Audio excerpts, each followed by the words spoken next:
So, there you go. That's the cover. And you can see with Ornette, because It's from the light reflection. There we go. Cool. I stayed home. I mean, my wife went back to work after a year of maternity leave. So it just happened that I could not teach for the summer semester, and I stayed home to take care of our daughter, who was 1 year old. And in the few moments when I had some time to myself, I worked on this book, Ornette. So I had to find a way for it to be very spontaneous and not too finicky. And Yeah. it's a square format that also fits into my tiny scanner that I have at home. So you can see each of the pages. It's actually quite small, the original drawings. Yeah, and it also reflects both records and CD covers. That's the idea. Yeah. It's a throwback in a way to the design parameters of the old CD and LP covers.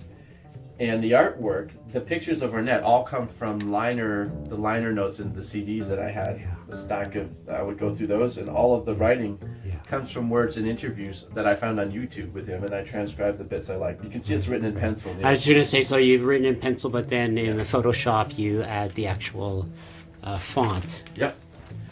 And you can see that it's a 4x4, and so when I draw, I do a fair amount of the work after I scan it into Photoshop, but less so with Ornette. I wanted to maintain a more raw feeling, and I guess you can see it's pretty, what's the word? It's dynamic, I hope, but it's also rough around the edges. It's not a Not slick.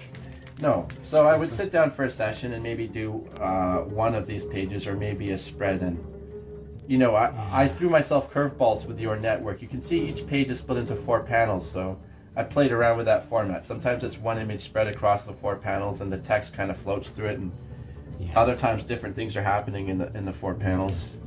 And I decided to throw in some of his bandmates, like David Eisenson, the bassist, and I threw in my own hallucinatory. Yeah, I love those little characters.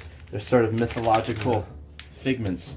For this page, I actually turned one photo of Ornette playing upside down and copied it 4 times, but because it was upside down, it was like each one has its own flavor. Excellent. That's a nice kind of pictorial challenge, right? Exactly. Well, you're doing what he's done with music. You've inverted it, and that's right. That was the idea, to mirror in terms of my impressions of his formal experiments, but as a comic book artist. I have to draw back to that last one. Being a drummer myself, why is the drummer looking so bored here? It's from an archival photo. He's waiting, right? He is. I'm a drummer too. Now, knowing that you're a drummer and knowing that he's looking bored, this is an archival photo, yet you still managed to make it look dynamic. With the line work, with the use of the outlines, you still managed to create a sense of dynamism. It's a cool drawing. Even though he looks like he's waiting for something to happen. Well, he's an interesting character, Charles Moffat. When you see this documentary, he says, I had a wife, a family, a car, a respectable family down in Texas. He had gone to high school with Ornette Coleman. But when an Ornette called him up and said, do you want to be my drummer in New York? He said, okay. And he risked everything to do it because Ornette gave him complete freedom. So he is a contrast. You know, he's even wearing a tie and all that, like the white shirt. But he's a wild drummer. If you listen to his stuff, and he was a boxer as well. Like, apparently when he was in the army, he had some success as a boxer. He's a combination of extremely macho, experimental, wild drumming, and then this sort of almost morose, brooding persona saying, why did I give up everything I had down in Texas for this artist lifestyle? I don't know. Brooding isn't something that you usually think of when you think of drummers, especially jazz drummers. Right? You kind of think of, well, in rock you think of Keith Moon, in jazz and range. Well, Ginger Baker was pretty Ginger fucked up. Tony Williams. I wouldn't call him brooding. I wouldn't call him wild either. But you managed to in this one image, the combination of brooding and dynamism is quite amazing. Well, thank you. Yeah. Ornette embodies those contradictions. His playing is wild, but as an individual, he's very soft-spoken and thoughtful. I mean, that's what charmed me about his videos initially. So I tried to reflect both of those. Here, you can see in this image, there's maps, my own style, of the 4 different cities that were big in his life: Fort Worth, Texas; New York City; Stockholm, Sweden; and Paris. And that my architecture school comes in, where I basically did very quick impressionistic takes, almost abstracted takes on these maps. I was going to say, They're those very are abstract awesome. looking. So it was fun to do that. You may not know, but I did map-based paintings for about 10 years. Oh, really? Yeah. Oh, cool. Yeah, they were abstract, large abstracts, Oh, with a lot of dripping paint and poured paint. But oh, they, cool.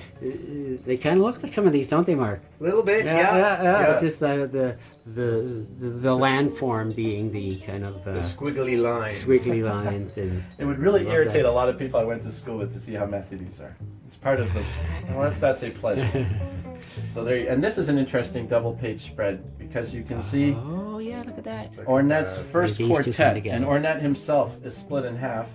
So starting at the left, you have Don Cherry, the trumpet player; Charlie Hayden, the bassist; Ornette in the middle, split in half along the double-page spread, and then Billy Higgins, the drummer. So that was, you know, I felt honored to be able to depict these jazz giants, and they're all great musicians in their own right, and all real iconoclasts. But to be able to do them in a comic like this is a nice way to do an homage to them, even as I was discovering them. I should mention, this comic was a process of discovery. I didn't even know who Ornette was or his music up until a few months before the project. I was turned on to him through a book I read about jazz history. So, Right. So you you know, discovering him as you were doing. I mean, Yeah. these drawings don't like they wouldn't be out of place with, say, I don't know, you know, is that Raymond Pettibon? Raymond Pettibon. Yeah, who for does sure. these Yes. amazing kind of loose drawings, and he actually illustrated a lot of the early punk Punk. albums West Coast in punk, the like Black Flag. 70s. oh yeah, I know those. images. Yeah. But he also does giant wall-sized drawings Yeah. in a very loose style like this. Well, this is a throwback to my early '90s punk style of drawing. When I like these images, which are very loose and obviously surreal, with a rose having a conversation with a floating light bulb and an elephant detective Yeah. riding a worm, and all. Like these are, I let my unconscious go because you know, like I told you, that Penguin comic is very controlled and deliberate, and I wanted to have a bit more unrestrained fun. Yeah. So whether it all works is up to the reader, but definitely this is an experimental comic. And I'll show you where I threw myself one more curveball. I'm just going to turn forward a Yeah. bit. Yeah. But this is here where I, Like this guy riding it's like a hobby horse elephant. right, it's like the Rastafarians riding on the Lion of Judah. Oh, look at this. Here, Yeah. I just did spontaneous brush spills and paintings over the 4 squares, and then I drew over them in white ink and white ink. Yeah. So you can see I was trying to push the boundaries. I mean, it's a balancing act too. I mean, you know, I'm sure some people will hate this, but other people might find it elicits a new kind of feeling in a comic that's not that common. He breaks into free jazz in the 50s, Yeah.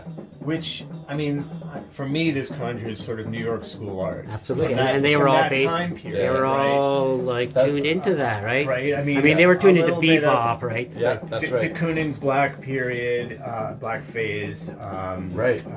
Franz Klein. Klein's Yeah. paintings. So Oh, that's good. I'm glad you picked that up because those are influences and. Yeah. Well, you're basically painting jazz, Well, that's Yeah. that's the right? idea. You're drawing jazz. And dancing with the words, right? It's a dance Yeah, between the images, the form of the yeah, 4 panels, and the words themselves, where it even gets down to a reductive panel where it's just a word floating in the void. And that's what Ornette's music is like for me. He takes things all the way to the extreme, and then he can come back and play a doo-wop number, you know? And so it does Yeah. pop back. Yeah. After that, suddenly you're back to this iconic At the Golden Circle album photo, which a lot of collectors, probably the only album most people will have of Ornette's in their collection because it's probably one of the most accessible and was popular at the time. But so I wanted to take it all the way into the void and then pop, drop you back into a snowscape with recognizable characters and so forth. yeah, that's- figuration. Yeah, figuration. That's what that's looking for. Yeah. So there you go. That's the Yeah, Ornette yeah. book. I won't show all of it. Yeah, that's right. You gotta wait and buy the book.